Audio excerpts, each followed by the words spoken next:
Hi and welcome to What's Not to Like, and we're looking today at the Romans. Well, what we're doing is a playthrough as far as we can. We're trying to do all 5 eras, but we'll do one era in episode 1 and then episode 2 with the second era and so forth. There are 5 eras in all. Let's crack on. We're going to play it really quick. This is a mock-up copy. It's not the final finished copy, but it's pretty well all there in terms of the mechanics, so please bear with us if some things look a bit scratchy, but we want to get this across to you as quick as we can. Right, let's crack on. So era 1, first thing you do, we remove this marker, take this card, here we are. Oh, the Baths of Agrippa collect double revenue, and the token I just took off is it's actually the 3 senator, marked as a 2 on these. That just shows how ropey it is, but basically it's going to go there. That's called a blocker token. This is just a 2-player game. In a 2-player game, you can't place a marker on that position there. So otherwise, our senators can go on 1, 2, or 4 on there. Right. So next thing we do, we take the first era card, which is a Roman card, and we're going to roll the dice because again, as it's a 2-player game, one of these Roman leaders won't be coming out in this game. Let's roll the black dice. So we're not going to get Lucius Tarquinius Superbus, which would have been the biggest of the armies. Usually my first choice is to take the biggest of the armies, the 4-pointer. So what I'm going to take instead, well, I've got to decide fairly quickly. I don't want to take all day doing this. Let's go for Ancus Marcius for the yellow player, and we'll go for Lucius Tarquinius Priscus for the green player. All right, you'll also notice there that the yellow player gets a free ship, free fleet, which you can put on straight away. He's going to put in his Western Mediterranean there, and the green player got a fort. Now the green player, there's a fort, look. The green player can't play a fort onto the map straight away, so he's just going to place that in his villa. He'll be able to place that whenever he likes in this Roman expansion, this era.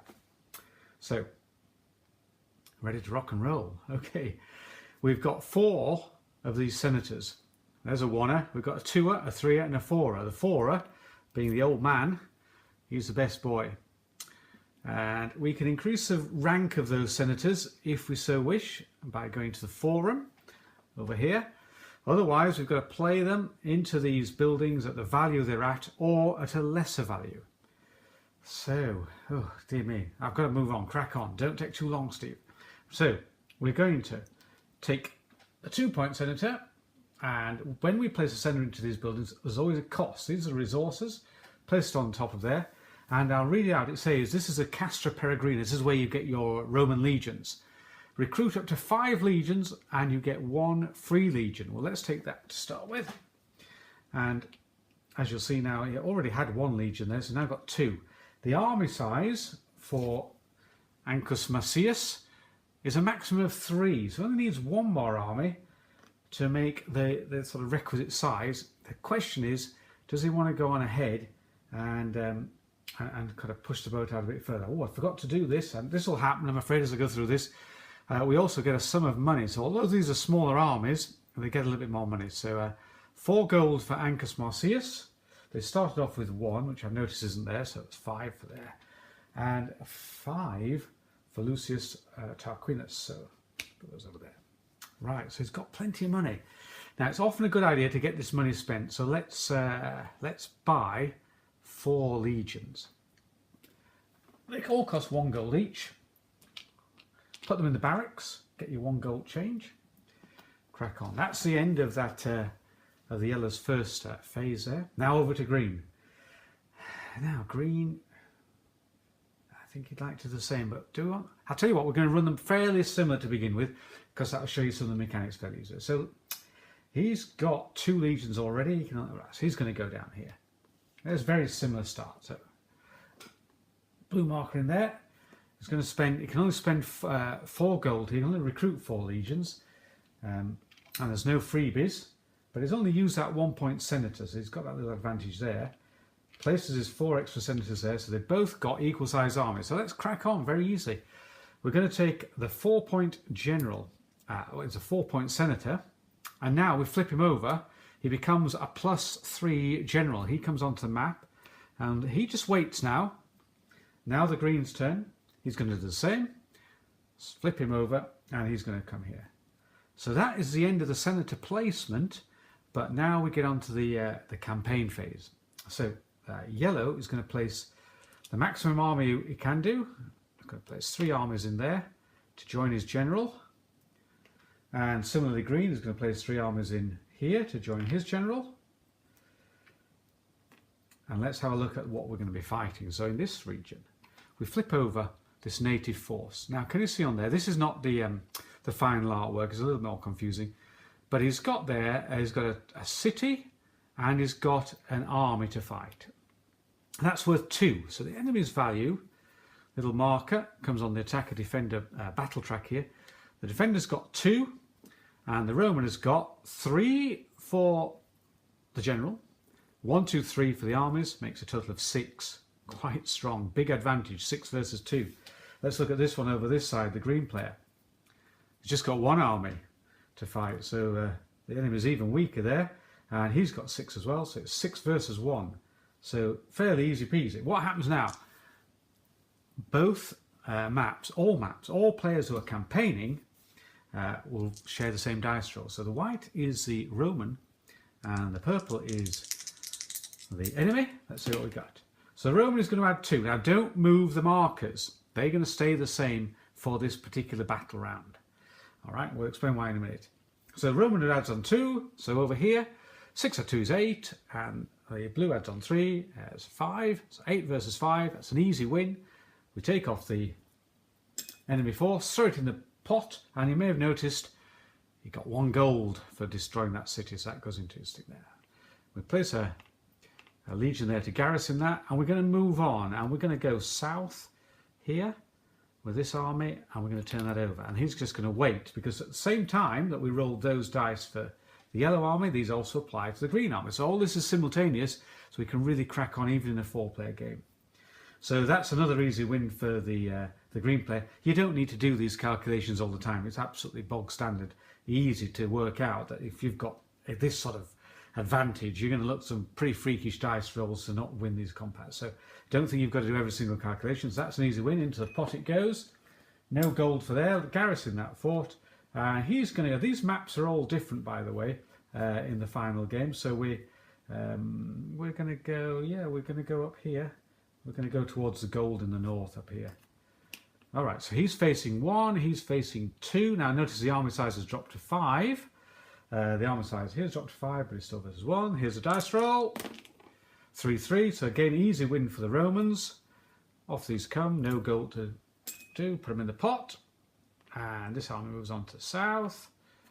And there's another bit more challenging there. And this one is going to go up to Venetia in the north.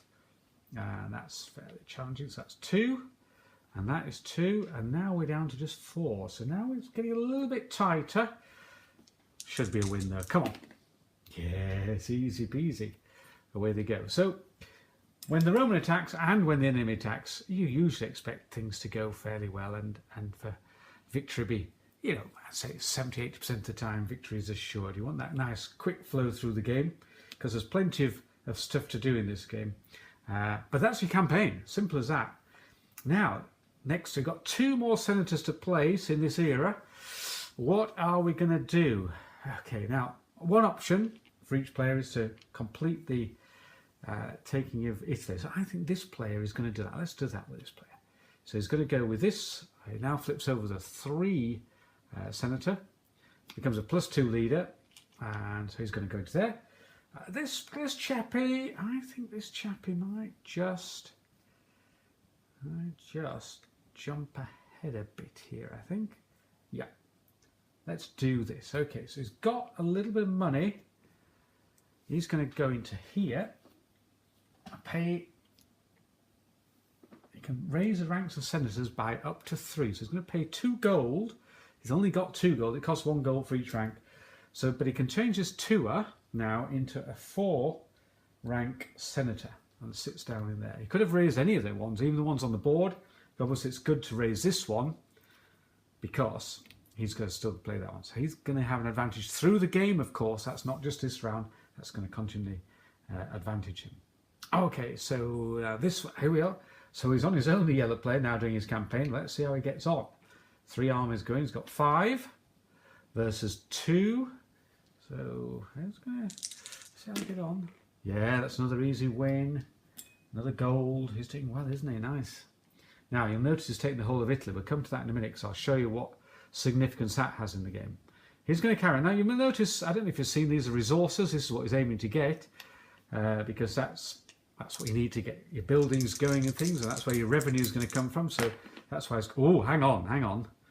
4 versus 1. Now, he's +1. He becomes 5. He's +1. That's 5 versus 5. The attacker always wins a tie. So, victory. The Roman ploughs on. He's doing okay, isn't he? Go on, all the way to Macedonia. Why not? That's possibly why not. 3 versus 1, 2, 3. Even Stevens. Now, let's see what happens this time. Oh, now that is a victory for the enemy. So at last we've had a defeat. That just goes back to the supply. And the general, I didn't mention that before, but the generals just go to the barracks to show they've finished their turn. So that flips back over. Not too bad. If he still had another army there, he could carry on attacking. And the significance of this battle track is those odds will stay the same on repeat attacks. You don't get a dropping down of power. So we're really trying to encourage these attackers to be successful, because that's what people want to do. Want to see the game moving on nice and fluid, not too slow. But you do get the odd setback, and that's really what we're trying to get. We get a lot of wow moments when we do well, and a lot of moments if we just have those odd defeats. Right, last senator. He's got a 1. Well, he's going to do... yes, I know what he's going to do. He's going to go to the temple. Right, now, he's got the whole of Italy, and there are no unrest tokens in there, which you'll see unrest in a minute. So he can now call upon the gods. He's going to go to the Temple of Jupiter, which is over here. Pops that in there with a red token, and he can take whichever of those gods he wants. So one of the gods, this god here, Minerva, that increases the value of the senators and can get victory points for senators. This one allows you to gain more legions or gives you points for legions on the map. Vesta gives you points that can give you allow you to build more buildings, fleets and forts and cities and things like that. Or you get victory points for those. And Mercury is giving you potentially a lot of extra resources or scoring points to the resources you've got in your stock. So very simple principles. Hey, he's going to go for Minerva. He's gone for Minerva. And he flips it over to this side and he rolls another dice. Now, over there, the 1 point senator gains nothing on the dice. So +3 would give you +3 on the dice. So it's quite good. The higher the number, the better. Let's see how we get on. Ooh. It's not very good. It's a 1. No increase. Raise a senator by 1 rank and remove 1 unrest. So that is a bit pathetic, to be honest. But I'll take this senator here, the 3-pointer, and get another 4-pointer. These are really good, these 4-pointers. But you'd have to say that was a bit of a disappointing visit to see the gods. It could have been a lot better. He could have had collect points equal to the ranks of 3 senators. And that would have given him 6 victory points. But not to be. There we go. That's life. Right, now the 4-pointer on the green, the last one, he's going to go... The green had a good plan here. He was going to go and get some revenue, but unfortunately can't do it anymore because he needs 2 gold to pay for that. So instead, the kind of go-to move when he's run out of all resources, he has got some... he has got a black resource, which would be worth 1 gold if he sold it, but he's not going to sell that. He's going to go to the Citadel, which is this little place here on the map. And as you'll see, you can either remove unrest, claim gold, or later in the game, which we'll come to, create Christian cities. Well, it's another dice roll. He gets 4 gold straight away for that. There's no unrest, so it's got to be gold. Oh, that's not 6 gold, but it is 3. So +3 here. So it gives, that's quite good, isn't it? 7 gold. That's a nice start for next turn. Very, very useful. So I think at the moment, green is doing the best. Right, now, when we actually come to era 2, I'll have cleared off this, but you actually do that now. But I'll leave that for a second. Let's crack on to show you the end of era 1, which is where the enemy come and seek retribution. So, as you see, you've got 4 enemies here: Etruria, Campania, Apulia, and Venetia. So the Italian states, city-states, are fighting back. Right, another dice roll. Let's do this. This is another blocker. Oh, it's another 6. Rolling 6s. Venetia is not going to appear. So that's one's out. So we're left with 3 to choose from. Now, in the 2-player game, only in the 2-player game, the first player, which is, by the way, the person with the least victory points at the moment. Oh no, wait a minute. I'm sorry. Rewind a fraction. We just have to rethink who the first player is, because the first player is judged by the Roman who's occupying the least provinces, which is now green. So green has become the first player. In the event of a tie, as it was at the beginning of the game, it would go on number of victory points, which again is the least. So yellow was the least. I won't keep hammering away at that, but I have to remember it in this playthrough. So green is going to choose the first. Now, in the 2-player game, green can choose an enemy for yellow. Normally in the 3-4 player game and solo game, you simply choose one for yourself. But in the 2-player game, you can choose one for your opponent. Well, it's a bit of a no-brainer. He's going to choose Apulia, because that has got 2 enemy troops on, which I'm just using these purple troops just to, it just shows a bit clearer. They appear in Apulia down here, and they have a +1 general, which is quite nasty.